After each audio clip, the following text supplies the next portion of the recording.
I'm gonna show you how low it is. I love it. What's up, it's Casey from Caseyscustoms. We are back on our 69 Blazer build, and in this video, we're getting low. Let's get to work.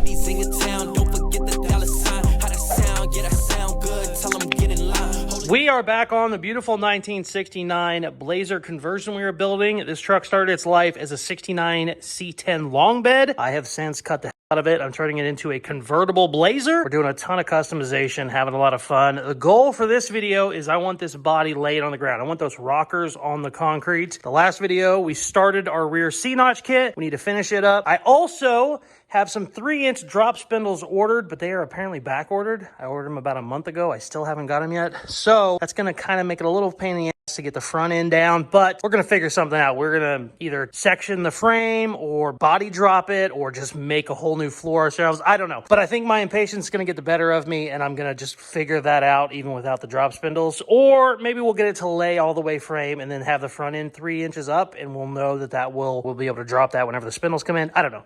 I said all that to say I'm ready to cut some shit. We need to finish up our rear end. I could technically weld the C-notch in the way it is, but I have some 3-inch drop blocks to put on this axle, and I want to get those installed first just to make sure that this is all dead square, because when your rear end goes up and down, it tends to want to go forward. If the 3-inch drop blocks put this axle way up here and it's too close to the front of this, we'll have to cut it and move it over. So let's get those installed and see what it looks like.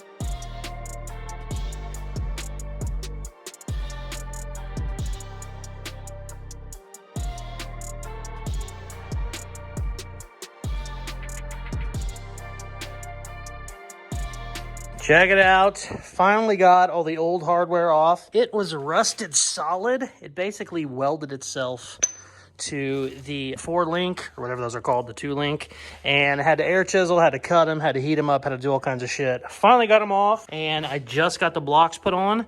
It looks like we're going to have to probably notch this, but I don't know. I'm going to put a spacer underneath the jack and then get this up as high as I can, and we'll see what it hits. So let's find out. That was a pain in the ass, but you can't even see, but there's like a 1/2 inch of just rust on the floor now. All right, check it out. Just like I thought. It catches right on the edge. I need to come in here and just notch this out a little bit. That'll let it come up some more. I had a bunch of people ask me, how do you know where to put your C-notch? And I said, you can measure a million times, but you never really know until you get it tack welded in and then just kind of cycle your rear end up and down. And sure enough, this one's hitting. There's a bunch of different ways to fix this. I'm just gonna notch my C-notch a little bit. I'm still gonna have a reinforcement plate up in here, so it's not the end of the world. There's also, you could change the way the suspension is. There are several different suspensions that don't swing forward as much, but on this build, this is going to be just fine. So we're going to do a little bit of grinding, and then we'll see again. We'll try it again and see how much it goes up.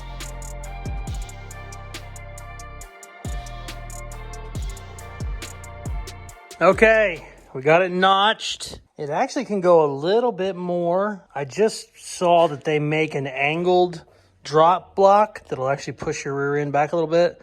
So I'm going to get one of those ordered because I can move it back about 1 inch. But even where it's at, this is a very tall ass rear tire. We are, it looks like 1 inch, maybe 1 inch above the ground. And we haven't done any, mother.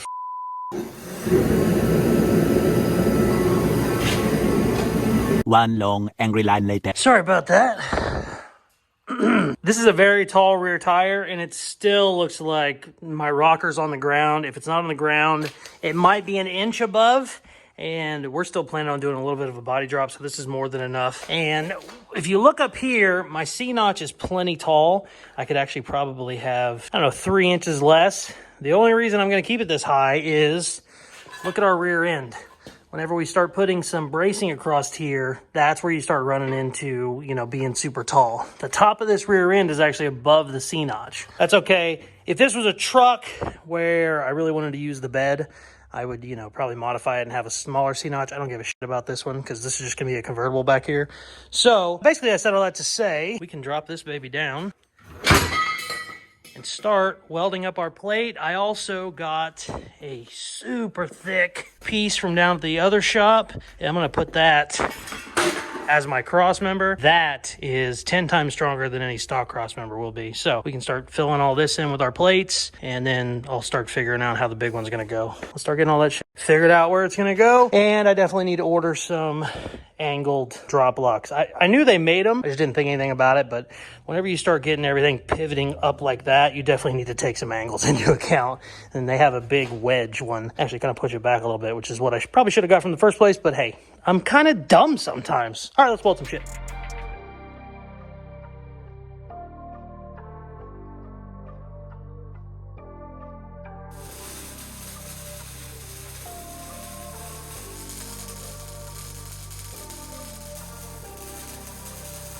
I got the C-notch all boxed in and done. It definitely added a ton of strength to get those box plates on there the rest of the way. Oh, yeah. Now, what I want to do before I call it a night is... Shit. Oh, I'm going to get that big boy in there. I'm going to make sure it measured out square, give it a mark, and then cut it. It's going to take a long-ass time to cut this. This is, 3/8 inch plate. It's huge. All right, let's mark it, cut it, and get the hell out of here. Look at the fog in the shop. That is just rust and weld. It's been a full 8-hour day just doing all this bullshit. It's just in the air.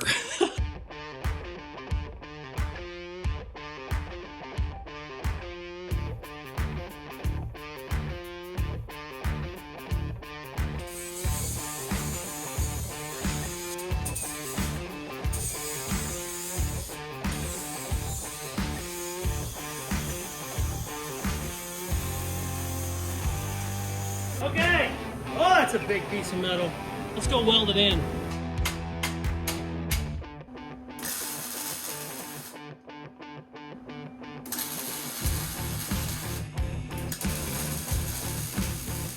Damn, that looks good too. Let's burn it in.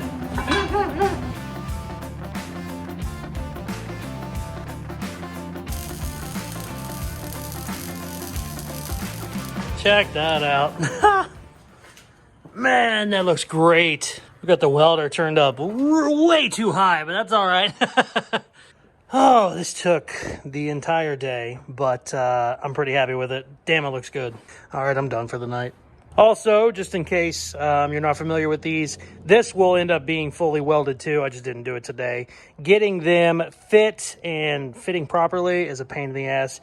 You have to use a C-clamp and pull them and squeeze them because nothing wants to go the way it should. You have to trim a couple of them, which is the hard part. The welding is the easy part. So one of these days I'll come in and weld them. I'm probably not going to do it right now though, because tomorrow we might be cutting up the front of the frame, or we might be cutting the floor out to body drop it. I don't know. We're going to find out in the morning. The next day. So we left off yesterday with getting the rear C-notch done. It still needs some welding, but it's essentially done for now.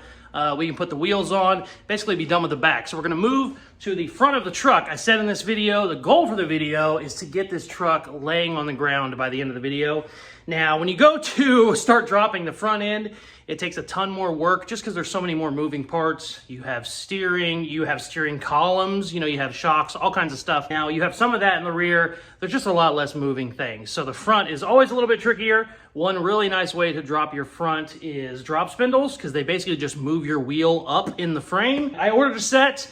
I think I said yesterday, now it's been 3 weeks. Well, after I said that on video, I decided I would check with the company, find out what's going on. These are back ordered till April. I wasn't very happy. I said, give me my damn money back, you crooks. And I checked with 2 other companies. They're all back ordered. So apparently, whoever is the mass supplier of the drop spindles, they're behind for everybody. So we're gonna go ahead and just go around that for now. And if for some reason I cannot get this front end low enough, I know in April I will have some drop spindles that will get another 3 inches. But I want to plan for not needing them for now, just see how low we can get without them. So what we're going to be doing, I got to get the front end jacked up, got to start taking out the inner fenders. We're going to have to start cutting all kinds of stuff for reliefs. And I think I'm going to do a Z-notch in the front of the frame that will basically move the entire front end up 3 to 4 inches. But I'm not sure exactly how I'm going to do that yet. So let's just start digging in and we'll figure it out as we go. Check it out. I wasn't going to put it on the ground, but I needed to scoot it back some so that my welder will reach the front of it. That thing is hammered. I don't have the shims in yet, so it'll even go probably another 2 inches down before I hit my pumpkin. Yeah, probably 2 inches. And here's what's cool. My rocker, I just measured it.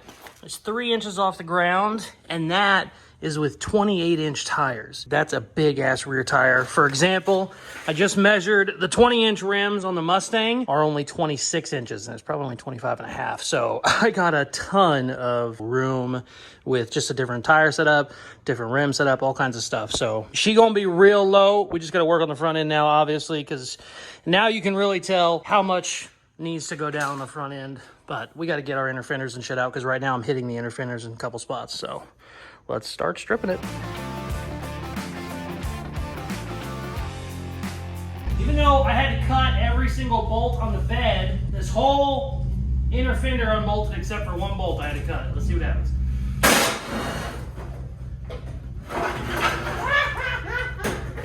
Oh man, I like that. Now that is an inner fender, kids.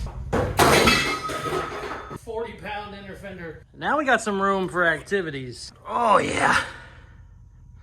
Now I bagged a 72 Suburban. The wheels would hit, so we might have to trim this out. I don't know how I'm gonna do that just yet, but it had giant wheels on it though. It had like 24s on it, but they would hit there. It wouldn't let it go very low. But we gotta get the other side out first. All right. Got both the inner fenders out. Not quite sure what I'm gonna do just yet. I still have bump stops and bump stop mounts on the A-arms that need cut out. So I think I'm gonna cut those off, put our wheels back on and see where we can get, because I know it was sitting on the bump stops whenever I had it down before. So I think I should do that just to see exactly where we're at before I start cutting stuff, because my cross member was 5 inches off the ground, but that was on these giant bump stops. So I think it might be a hell of a lot lower. So if the cross member's 2 inches off the ground after the bump stops are out, then we probably should just do a body drop and not cut the frame. I'm kind of thinking out loud here. I don't know. Let's see. I'm gonna take these bump stops off and we'll see. I'm not gonna lie to you, we went from talking about cutting the frame to cutting the body mounts. I think I'm just gonna modify the shit out of the A-arms and see how far we get.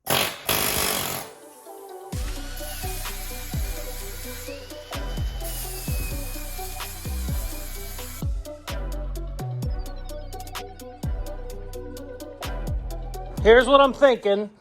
I'm gonna do a 1.5 inch step on the A-arm. I did one of these like 10 years ago. Haven't done one since, because there's usually a lot better ways to do it, but this is gonna work out fine for now. Also, they make tubular A-arms for these, so for some reason I butcher it or I hate it or whatever, I can just buy a new set. Not very hard. What you do essentially though, you cut to the A-arm and you put a big step in it. I'll add a picture of one right here. Richard, please put the picture here. What that does is essentially that acts like a drop spindle, because it's just moving your axle up higher. It's kind of an old school way to do it, but if you brace it up enough, it'll actually be stronger than a stock A-arm. So I'm gonna use that giant tubing I had that I used in the C-notch. This is 3/8 inch plate. This is a heavy duty piece, and I'm going to cut this up, see if I can't use this as my notch. This is exactly 1.5 inches, or it might be 1.75 inches. Either way, that'll be perfect. We can just cut and then add this. I'm gonna have to cut it so it's an angle iron, and then what you'll do is you can fit gussets across there and it'll just really strengthen it up. So that's what I want to try for now, see where that gets us, and then we'll kind of go from there. The main reason I'm doing a bunch of little things is because it's a lot easier to do 1.5 inches here, 1.5 inches here, 1.5 inches here, instead of trying to take like 6 inches out of a body drop or 6 inches in a big frame Z, which, I mean, I can do it, but it's just a lot more work. I'd rather do a bunch of little ones, and then it's not so drastic. We don't have to change our steering as much. We don't have to change just, you know, motor mounts and all kinds of shit. So let's start cutting this. This is going to take forever. I'm sure I did a time lapse last night, but it took me, I think, 30 minutes just to get this piece cut and fit, because it's just really heavy duty shit and it takes forever. Let's start cutting.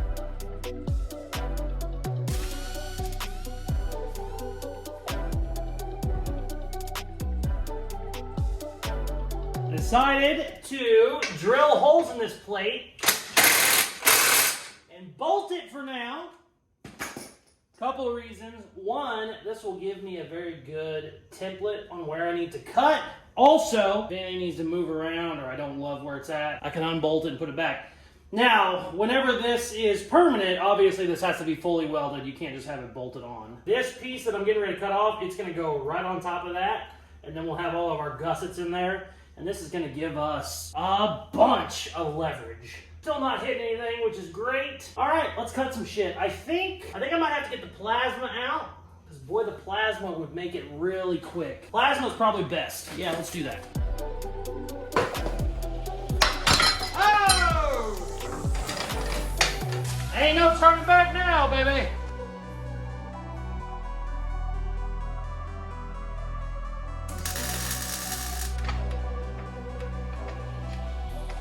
Okay, I've been trying to get a camera under here, but it's not the easiest thing to do. But here's what we've done. Here you can see our step.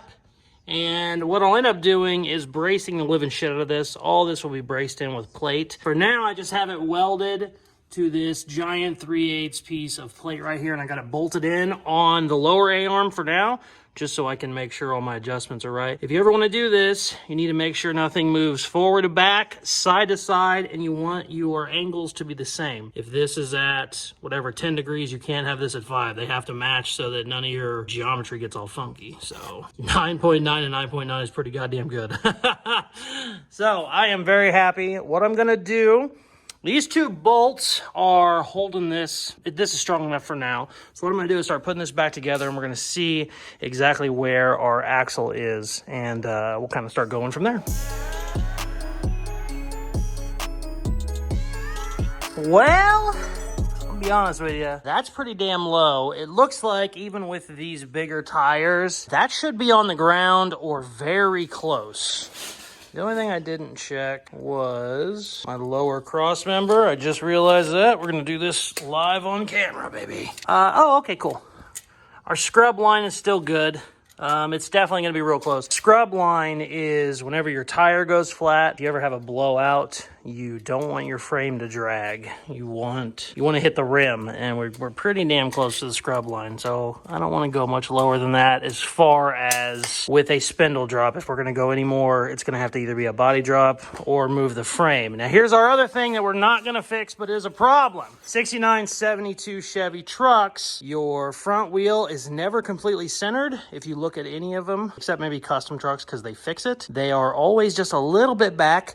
It's a common thing with a lot of manufacturers. They don't really care if they have a perfectly centered wheel well, because you really can't tell until you start getting that wheel up in there. Then you can really see it, and you can tell here how off center it is. Now, what we were going to do if we do a Z notch in the frame is you move it forward 2 inches. But I don't know if I'm going to do that, so we might end up having to fix that another way. I'm not sure, but I'm pretty sure we are plenty damn low. I'm very happy I got a pocket still. Even though all this is low as hell, I still have a pocket big enough for my airbag, which is great. Here's what we're gonna have to do. One, we have to do all this on the other side now, and we're already like 20 hours in just doing this and finishing up the rear, but that's okay. I'm not complaining, I'm just bitching. What I am gonna have to do though is notch the living shit out of these fenders, and we might have to change our hood mounts. Looks like the way a lot of guys do this is they run a hood mount that bolts to the cab and it gets it out of the way of your wheel. So we're gonna find that out tomorrow. It is currently 1 in the morning on a Tuesday, so I'm calling it a night. Very, very happy with where I'm at though. That just looks hilarious. I don't know, man. It could be lower. Yeah. Whenever I get this thing off the jack stand, I'm pretty sure that cross member is going to be on the goddamn ground.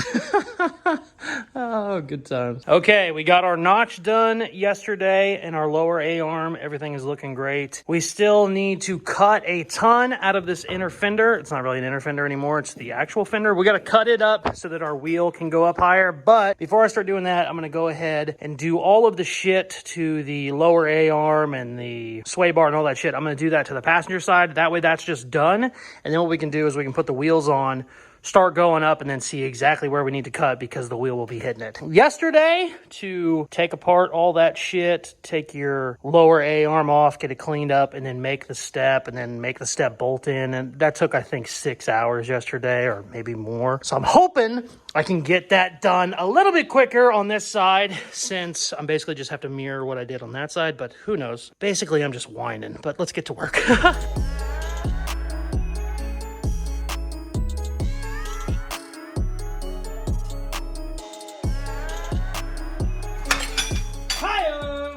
been 3 hours of time lapse. Now, granted, it's probably been 15 seconds for you, but we're moving, baby. We're working over here.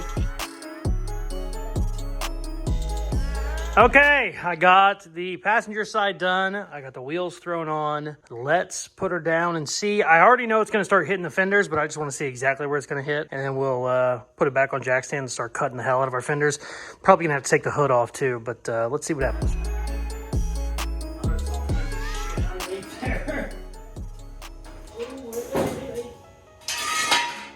Oh, my cross member is going to be on the ground. I can already tell. Jack. The jack is on the floor. Oh! Ooh, I might have got lucky with my camber. Look, look, look. I wasn't expecting that. Since we did the A-arm, look, they come in a bunch. So I might not have to cut the living shit out of my fenders. Ooh, I was not expecting that. I heard a bunch of guys say that's why they do the A-arm section over anything else. And now I completely understand why. Ooh, all right, I gotta get this jack out of here and let's see what happens. God damn, it looks pretty good right there. We might have overdone it. I don't know if I'm gonna be able to get the jack out even when I'm jacking it off the frame horn. Holy shit. Wow. Oh, that ain't bad. I think it might still roll. Well, no, hold on. I need to look at my cross member. Cross member's probably on the ground. Oh, wow. I'm like a half an inch off the ground. Will this roll? Oh, it just moved. Why did it move? No, it didn't roll. That looks pretty good, guys. Oh yeah, I think it'll roll. I think it'll roll. Wow. Man, that looks good. We just need to do a, boy, I don't know. Let me get a measurement on it and then we'll go from there. I'm going to show you how low it is. I cannot get a 1-inch piece of square tubing through it. It'll hit the rocker. So she's right at about 1 inch. We can still go lower though. I'm not going to lie to you. This is on stock spindles and I don't even have my parts in to get the rear end the rest of the way down. The angle piece I have coming for the rear end will get it another 2 inches. So, I mean, it's low. Also, the windshield, hold on. I look like shit right now because we've been working, but the windshield is like up to my chest, below my chest. I fucking love it. I didn't get it exactly as low as I wanted, but I'm pretty damn happy with that for now. Oh yeah. Damn, that looks good. Sweet. I am getting really, really excited about this project. I know I say that in a lot of my projects, but I mean, this thing is just really cool. I've always wanted a convertible truck. I've actually never owned a convertible car at all, so this is gonna be my kind of convertible niche, and I'm just so happy. So happy. This is going to be the new weekly build here on the channel, so if you like this, stay tuned. I'll have another video out next Friday on it. If you are not subscribed, please hit that button now. If you are subscribed but you don't have your notifications turned on, please hit those now. Those help a ton. Notification gang is huge here on the channel. Thank you very much for watching. Please like, share, comment, all the good stuff I tell you at the end of videos, and check out some more of my other videos. Peace. Love you, baby.